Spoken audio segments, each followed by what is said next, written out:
I am Eugene Calloway, aged 50. For the past 11 years, I've been the principal of Hargrove County High School in Milledgeville, Georgia.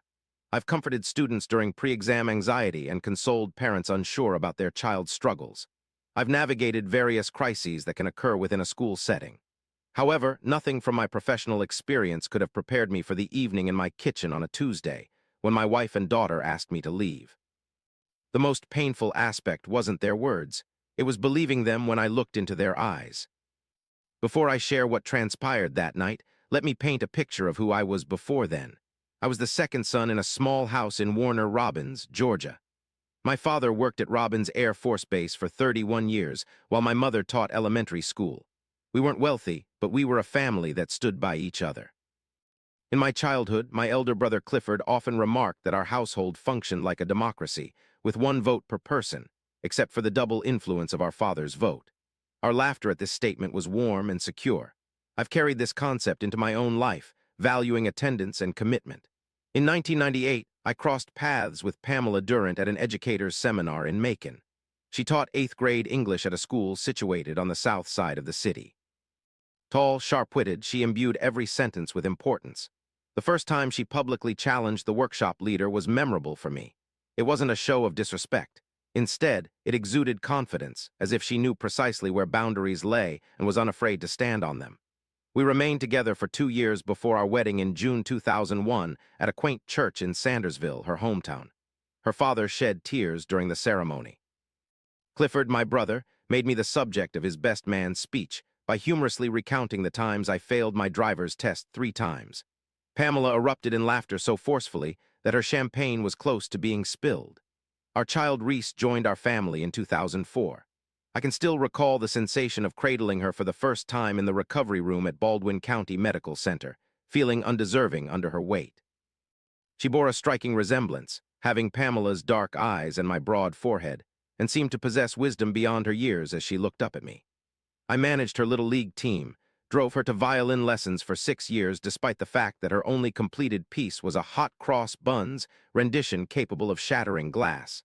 I was always present in the front row of every school play and ensured my attendance. However, something changed between Reese's initial violin lesson and her sophomore year at the University of Georgia in Athens. A transition that didn't happen all at once but gradually over time. The manner a house gradually sinks onto its foundation. You don't perceive the fissures until one day the door stops closing properly. Let me make something clear to you first. I am not an ideal man. I overworked myself. It's indisputable.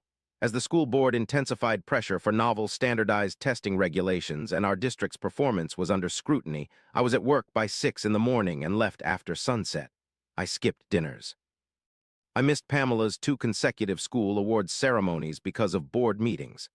I even forgot our anniversary dinner reservations once in 2019, and when Pamela shared this with her sister, the tale circulated, and I heard it recounted at a family gathering as if I was already a lesson in caution. I'm not making justifications. I'm merely establishing context for what transpired later. Last year in May, Reese completed college and moved back home temporarily to determine her future path. At age 20, she was exceptionally intelligent yet uneasy, a common trait among highly intellectual individuals, as if her existence didn't align with the lifestyle expected of her. Her dreams lay in Atlanta, and Pamela wished for her proximity. I found myself caught between mediators, struggling to maintain neutrality within our household, a role that eventually proved unsustainable. The undercurrent of friction began swelling around September. Reese received an offer from a marketing firm in Buckhead, boasting a competitive salary and promising prospects. Pamela considered it premature, too adventurous, excessive. I, on the other hand, believed Reese should seize the opportunity. This became our first significant disagreement, a line drawn firmly in the sand. Pamela accused me of driving our daughter away. Reese insisted I failed to grasp her predicament. I claimed to understand stress well enough. Our conversation ended acrimoniously, with 2 forcefully shut doors and Pamela spending her first night in our 22-year marriage in the guest room. In retrospect, I should have foreseen the consequences, but I did not. If this type of narrative resonates with you, if you've ever felt like an outsider in your own home, promptly click the subscribe button. Share below an experience when someone dear made you feel as though you were the issue. If this video is already striking a chord, give it a thumbs up to help others discover it. We're only getting started. October in Milledgeville marks the time when pecans begin falling in the yard. I recall this because on that Tuesday everything disintegrated. I had spent an hour outside raking them up. It was a transparent night, still warm as Georgia evenings can be, even in fall, and I was drenched through my flannel shirt. It was the most tranquility I'd experienced all week. I entered the kitchen to wash my hands, finding Pamela at the island with her laptop, Reese at the table with her phone, neither glancing up. I filled a glass with water and asked if anyone was hungry. Reese was just chatting, filling the room as usual. She mentioned she wouldn't dine here tonight, instead planning to drive to Atlanta tomorrow for another meeting with the marketing firm. They had increased their offer and revised her package, requiring some phone calls first. Pamela's jaw clenched. I noticed it. I told Reese that sounded like good news, suggesting the firm was serious about her if they were negotiating. Pamela shut her laptop slowly. That sound, a laptop closing slowly in a quiet kitchen, signals the start of something ominous to me. She asked me to stop supporting this. I insisted I wasn't encouraging anything, just stating facts. The firm wanted Reese. That wasn't necessarily bad news. Pamela retorted that I didn't consider what our family required, always too preoccupied with appearances, accomplishments, and success, disregarding the actual individuals involved. Reese got up from the table. Over 22 years, I've pondered over our family, yet it never feels like it, Pamela replied, her voice cracking from suppressed emotions. The crack in her voice wasn't due to sorrow, but rather the release of long-held feelings. I set my glass gently on the countertop without a sound. "Excuse me," I said, maintaining composure, reminiscent of the tone I use with students during tense situations. What followed was swift. Pamela enumerated instances, the anniversary dinners, board meetings, and the school board retreat that I attended instead of Reese's high school graduation dinner, an event I hadn't realized was still a point of contention. I had assumed we had resolved it since we celebrated the next night and I bought flowers. Reese interrupted her mother, asserting, "I've been the one pointing out these instances all along." In an attempt to maintain a reasonable and calm facade, I've often positioned myself as such, presenting my composure as a pointed weapon towards others. Yet when confronted with Reese, my 20-year-old daughter at Baldwin County Medical Center, who struggled even with hot cross buns, I responded, "That's not fair." A look of sincerity in her eyes, she retorted, "Why don't you just vanish? You hardly show up as it is." The room fell silent, and a chill moved through me, not anger, but something more chilling. Glancing at Pamela, I anticipated her support, her role as the one who made vows with me in Sandersville's church, the one who handed me Reese swaddled in a hospital blanket, the one who shared breakfast with me every morning for 2 decades. But she simply said, "She's not wrong, Eugene. We'd be better off." I remained silent, refraining from argument or raising my voice, instead heading to the bedroom. I retrieved the school trip bag from the closet, packed it with 3 days' worth of clothes, my laptop charger, and the important documents stored in my nightstand's top drawer, a habit ingrained since my father's advice to always know one's whereabouts for papers. I passed through the kitchen where Pamela was still at the island counter, while Reese had retired to her room. Picking up my car keys, I announced, "I'm heading to Clifford's," and left. Clifford dwells in an East Milledgeville ranch house, a short 15-minute drive away. Since his divorce in 2009, he has built a comfortable life for himself. His residence is tidy, and on weeknights he enjoys grilling. He maintains the serene air of a man who has chosen to stay put. Upon opening the door in his bathrobe, he noticed my expression and said, "Enter," without queries. He prepared coffee. For roughly 20 minutes, I remained silent at his kitchen table without offering any constructive words. Eventually, I shared the entire incident with him. He listened attentively, as he always does, neither interrupting nor rephrasing the story to make it sound more appealing than it was. Upon hearing me out, he asked, "How long has this been happening?" I replied, "I'm not sure. It's been so long that I didn't anticipate it." He nodded in agreement. "Will you be staying here for a while?" "If that suits you," he offered. "The guest room is already prepared," he added. "It's always kept ready."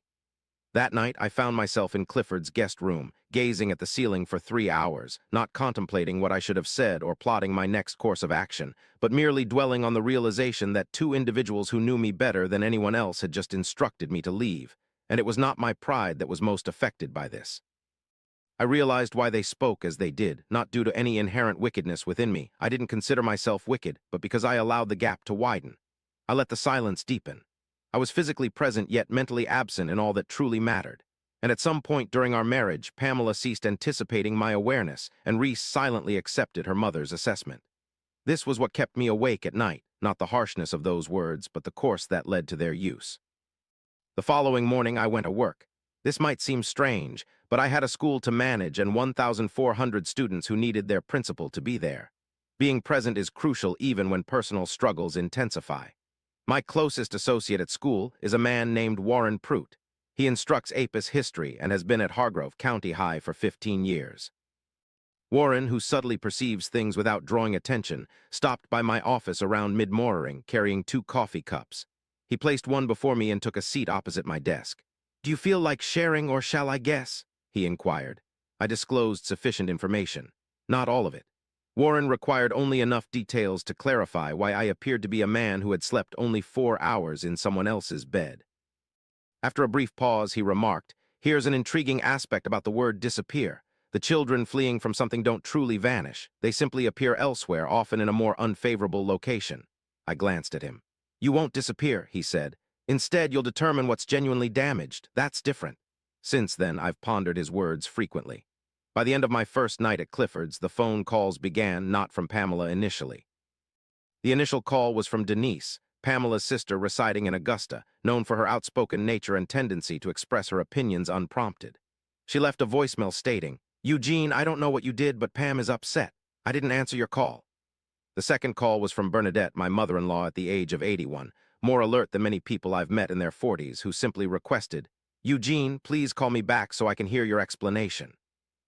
Upon returning her call, I informed her about the situation. After a moment of silence, she responded, "Pamela's father used to do the same thing to me, vanish while being present in the room.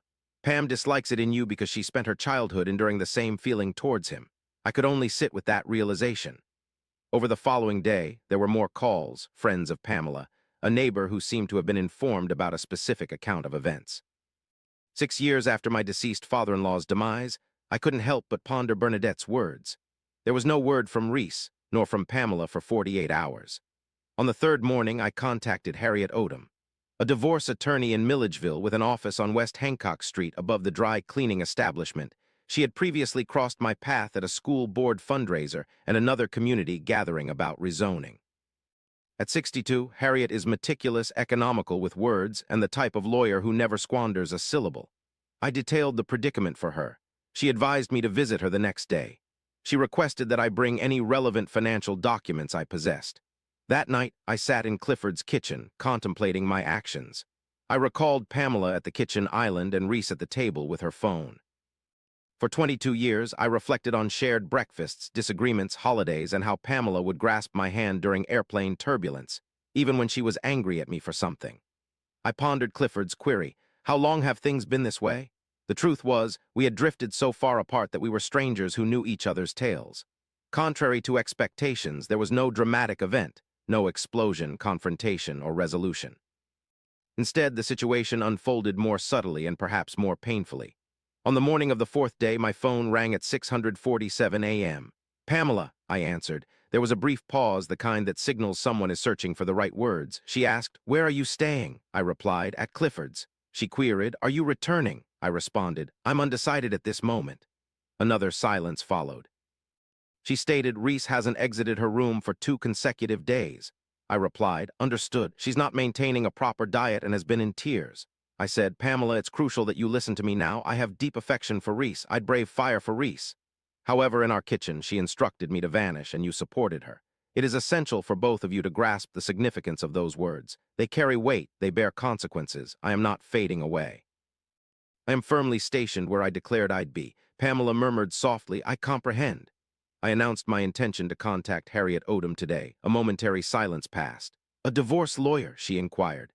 "I aim to explore my alternatives," I said. "For the time being, I need to think rationally, and that requires information." She ended the call without replying. 22 minutes later, my phone buzzed. I glanced at the screen. 27 missed calls amassed over the past hour.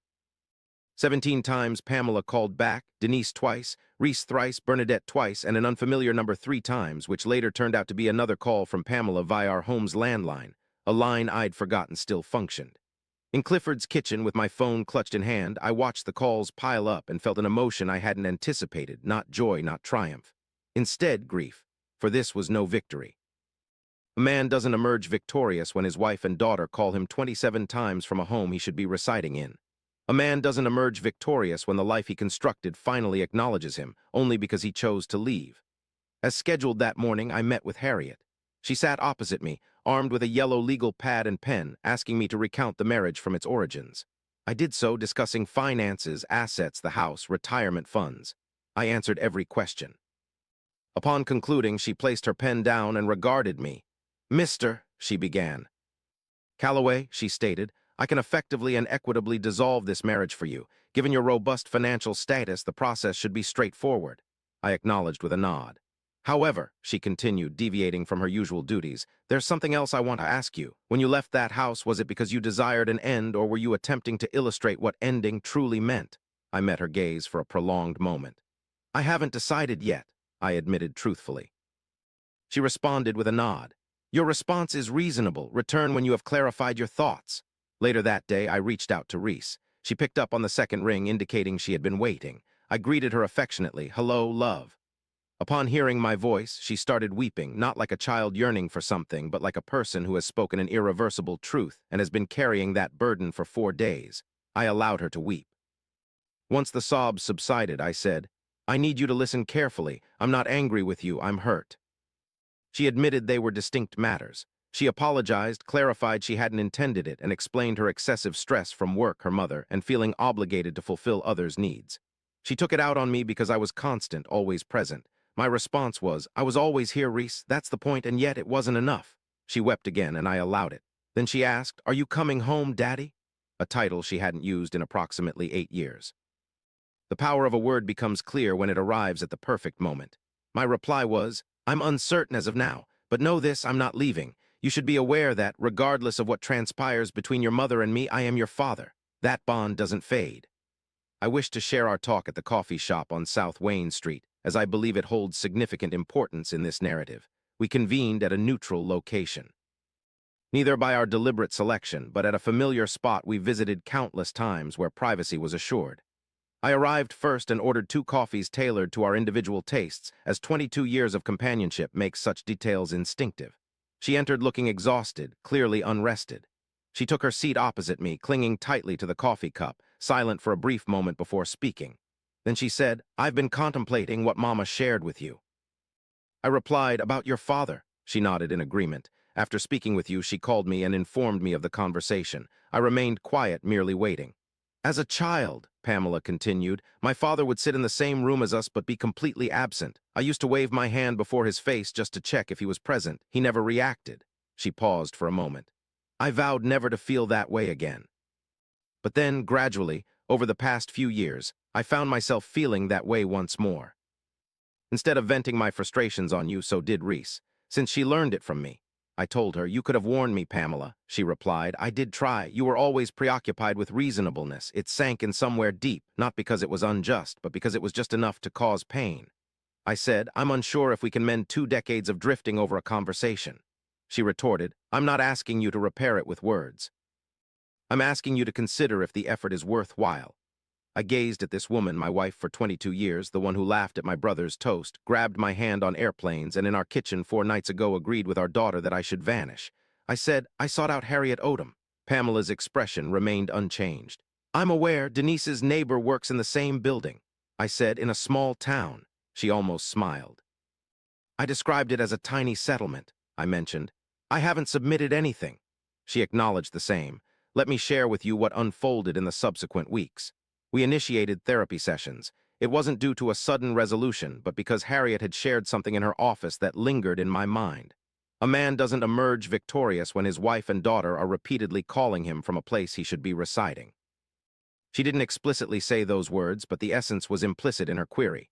Were you departing because you wished to leave or because they needed clarity? The response upon self-reflection was the latter. I had sought clarity from them. I had required the 27 calls, not as a triumph, but as data, as proof that the bond I believed was lost, in reality remained, yearned, and reached out. The therapist's name is Dr. Felicia Drummond. Dr. Drummond, based in downtown Milledgeville, has a unique knack for asking questions that seem to hint at her already knowing the answer while allowing you to discover it yourself. During our 3rd session, she asked me to depict my notion of a present spouse. I characterized someone who was both physically and financially stable, dependable, and consistent. She then inquired about emotional presence.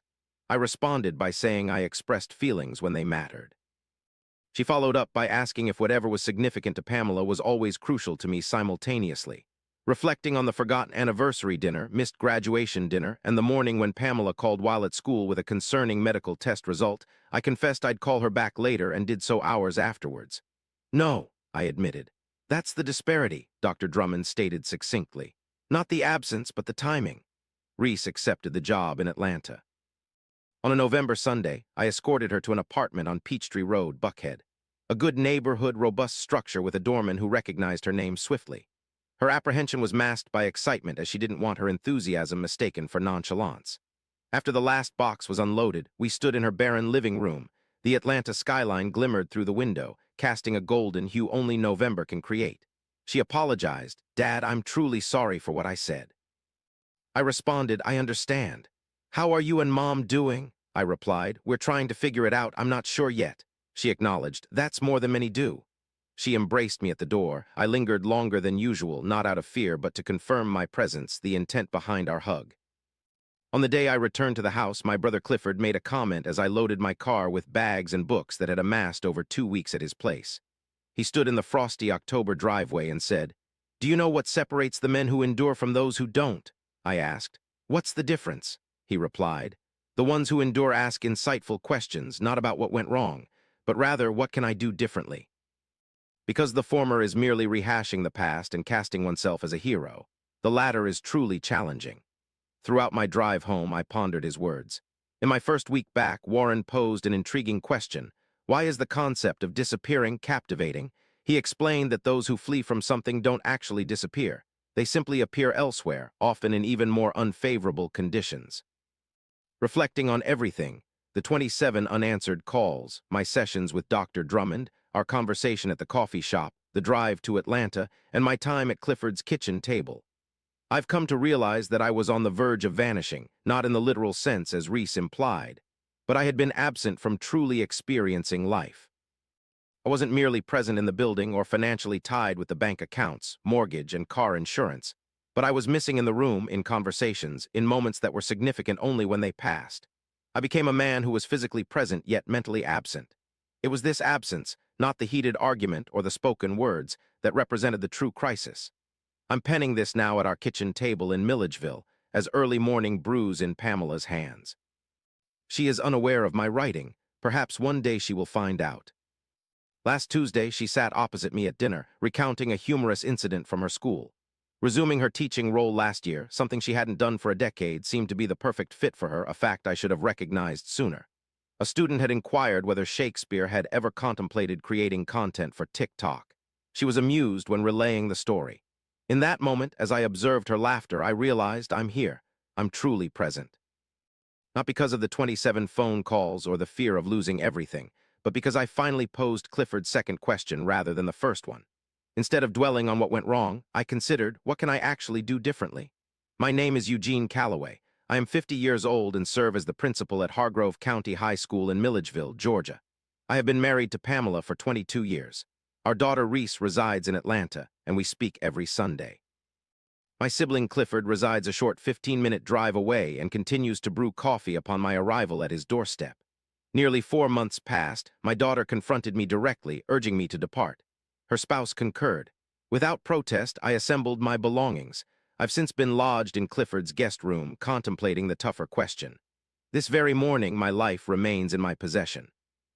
Occasionally, the most significant act a man can perform is to step through the appropriate door to discern which one to re-enter. What strikes me most profoundly about Eugene's tale? It wasn't the squabble or the words, "Disappear, we'd be better off."